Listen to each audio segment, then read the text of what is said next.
Hi po mga lola, samahan niyo po ako at magluluto na naman. Ayan, alam niyo na po siguro kung ano aking iluluto.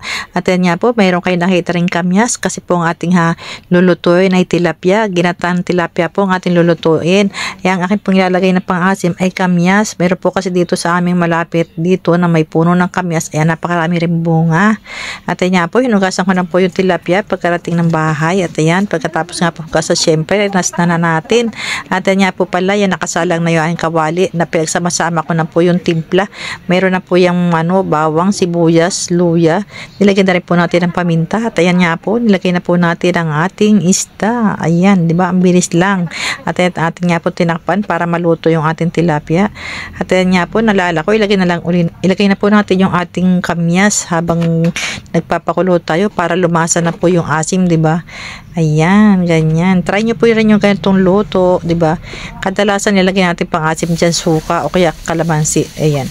At habang nakasala nga po yun, ayan, naghugas na po ako ng ating mustasa. Dahil nakabili po ako ng mustasa. Masarap po kasi sa mga gata ng tilapia na ganyan. Mustasa ang nilalagay. Ayan. Ayan, kailangan po hugasan natin mabuti, syempre. Hugasan natin mabuti kasi meron mga po yan, baka may mga uod-uod dyan o kaya ang mga lupa-lupa. Ayan.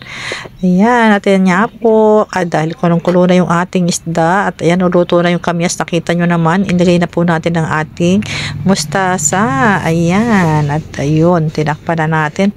At ayan nga po, saglit ko lang po siyang tinakpan kasi mabilis naman po maluto yung mustasa, di ba?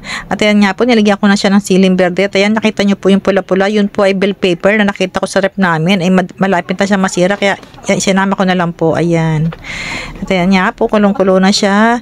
Dahil mabilis namang maluto, nilagay ko na po yung ating kakang gata na sinasabi, yung pong malapot, yung unang gata.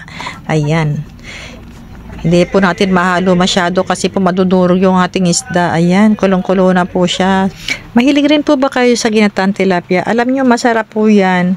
Masarap siya, malasa siya. Ayan. Kahit yan lang po ang ulam, yan, tilapia lang.